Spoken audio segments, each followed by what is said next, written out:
Subscribe to Storylab for more stories. Now, let's begin this one. Detective Ray Morrison had seen enough darkness in 25 years of law enforcement to know that betrayal came in many forms. But nothing had prepared him for the knife his own family would plant in his back. Ray's background wasn't ordinary. Before joining the police force, he'd spent 8 years in Army Special Forces, then another 5 in military intelligence. His transition to civilian law enforcement had been seamless, his skills making him one of the most decorated detectives in the city. His colleagues respected him, criminals feared him, and his superiors knew that when Ray Morrison took a case, it got solved. At home, he tried to be a different man, softer, present. He'd married Kelly 15 years ago when she was a struggling artist, supporting her dreams while building his career. Their daughter Amy, now 17, had been the light of his life. Or so he'd thought. The first crack in his perfect world came 6 months ago when Kelly started working late at the art gallery, where she'd finally landed a management position. Her phone began buzzing at odd hours, and she'd step outside to take calls. When Ray's detective instincts kicked in, Kelly accused him of being paranoid and controlling. "You see criminals everywhere, Ray," she'd said. "Not everyone is hiding something." But Ray Morrison didn't survive 2 decades in dangerous work by ignoring his instincts. He began watching, noting patterns. Kelly's new routine, her sudden interest in fitness, the way she flinched when he touched her unexpectedly. The gallery owner was Trevor Blackstone, a smooth-talking transplant from New York who'd bought the struggling downtown gallery 2 years prior. Tall, handsome, with the kind of easy charm that came from inherited wealth and Ivy League connections. Ray had met him once at a gallery opening, the kind of man who looked right through working-class people like they were furniture. What Ray discovered through subtle investigation made his blood run cold. Kelly wasn't just having an affair with Trevor. They were planning something bigger. Late-night conversations about getting Ray out of the picture permanently. References to life insurance policies and making it look natural. But the real betrayal came when Ray realized they'd been using Amy against him. "Your father is dangerous," Kelly had been telling their daughter for months. "His work has changed him. He's becoming obsessive, watching us all the time. I'm scared of what he might do." Amy, confused and frightened by her mother's warnings, had begun to see her father differently. His natural intensity, honed by years of high-stakes work, suddenly seemed sinister through Kelly's poisonous lens. The breaking point came on a Tuesday evening when Ray decided to surprise Kelly at the gallery with dinner. Instead, he found her car in the parking lot behind the building, windows fogged, her silhouette unmistakable in Trevor's embrace. Ray didn't confront them. Instead, he sat in his car and felt something inside him die. The man who'd promised to love and protect this woman had been replaced by the soldier who'd learned to eliminate threats with surgical precision. That night, Kelly came home with gallery wine on her breath and lies on her lips. She kissed his cheek and asked about his day, as if she hadn't just been planning his demise with another man. Ray smiled and kissed her back. Just the usual sweetheart, catching the bad guys. Over the next 3 months, Ray played the perfect, unsuspecting husband while methodically building his case. His military intelligence training served him well. He was patient, thorough, and utterly ruthless in gathering evidence. He discovered that Trevor's gallery was struggling financially, and Kelly's affair had begun as a calculated move to access Ray's police pension and life insurance through murder. Trevor had debts to some very dangerous people in New York, the kind who didn't accept late payments. But Ray's investigation revealed something even more sinister. Kelly had been systematically poisoning Amy against him, preparing their daughter to testify that Ray had become unstable and violent should anything happen to him. The psychological manipulation was textbook: isolate the target, create fear, then provide a convenient narrative. Amy began avoiding Ray, flinching when he came home, staying in her room during family dinners. When he tried to talk to her, she claimed she had homework or plans with friends. "She's just being a teenager," Kelly would say with false sympathy. "You know how dramatic girls her age can be." Ray's plan began to take shape. If Kelly and Trevor wanted to play games with his family, he'd show them what a real professional could do. First, he used his law enforcement connections to dig deeper into Trevor's background. The man wasn't just in debt. He was connected to a money laundering operation that funneled cash through various art sales. Evidence that Ray carefully documented and preserved. Next, he began a psychological campaign against Trevor. Anonymous tips to the IRS. Mysterious vandalism at the gallery. Equipment malfunctions that cost thousands to repair. Each incident was untraceable but devastating, designed to increase Trevor's desperation. Meanwhile, Ray played the loving husband, even as Kelly's behavior became more erratic. She was clearly under pressure from Trevor to accelerate their timeline. Their whispered phone conversations became more frequent and more urgent. The breaking point came when Ray discovered Kelly had been drugging his coffee with small amounts of prescription medication. Not enough to kill him, but enough to make him seem unstable.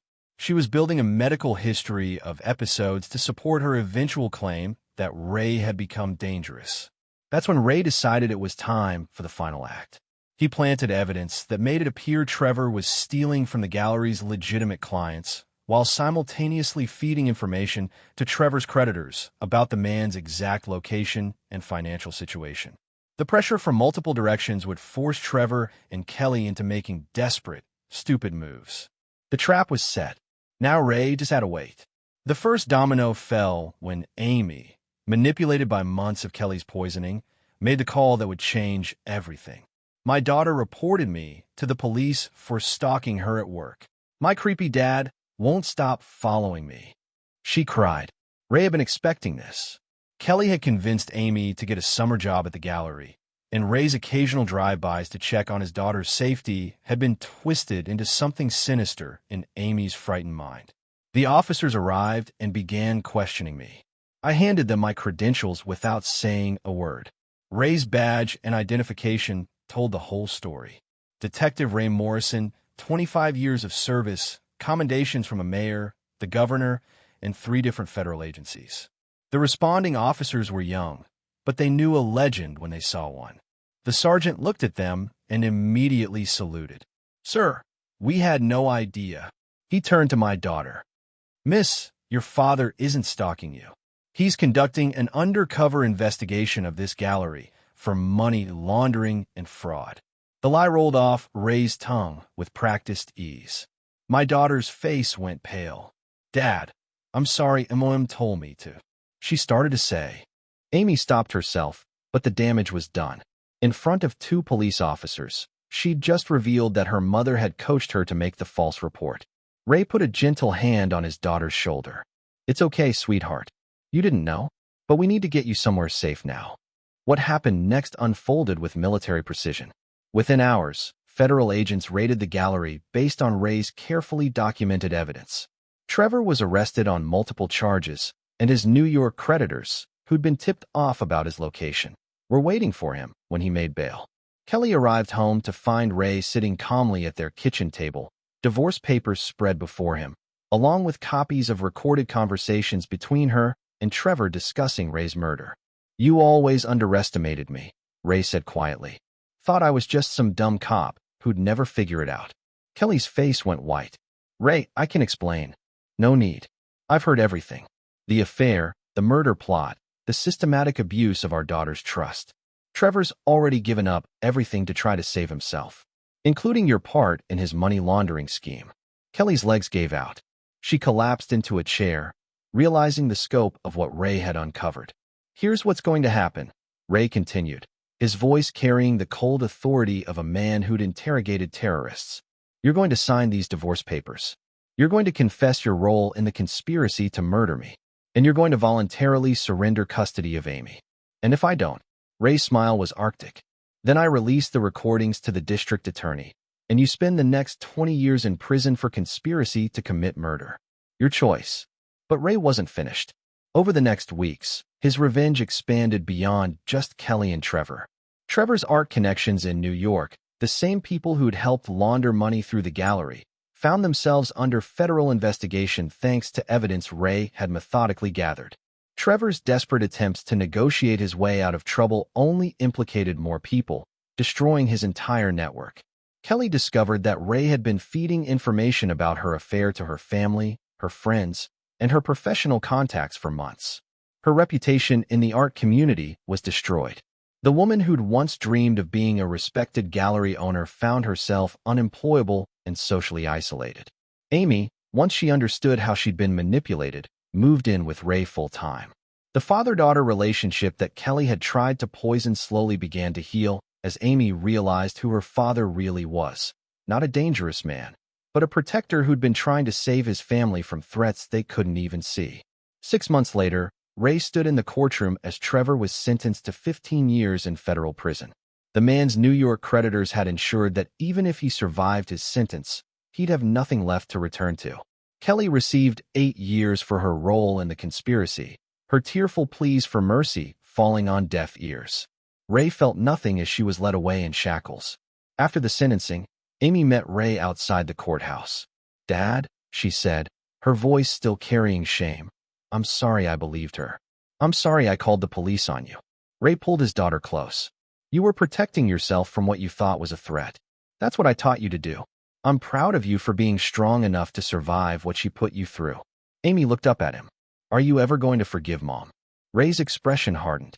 "Some things can't be forgiven, sweetheart. Some betrayals cut too deep. Your mother didn't just cheat on me. She tried to turn you into a weapon against me. She tried to have me killed. People like that don't get second chances." As they walked away from the courthouse together, Amy asked, "What now?" Ray smiled for the first time in months. "Now we rebuild.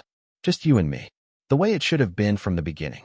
Ray Morrison had learned long ago that in war, there were no rules except survival. His family had declared war on him, using his own love against him as a weapon. But they'd forgotten one crucial detail. Ray Morrison never lost a war. The man who'd spent decades hunting criminals had become something far more dangerous. A father betrayed, with nothing left to lose, and every skill necessary to destroy those who'd wronged him. And in the end, that's exactly what he did. This is where our story comes to an end. Share your thoughts in the comments section. Thanks for your precious time. If you enjoyed this story, then please make sure you subscribe to this channel. That would help me a lot. Click on the video you see on the screen, and I will see you there.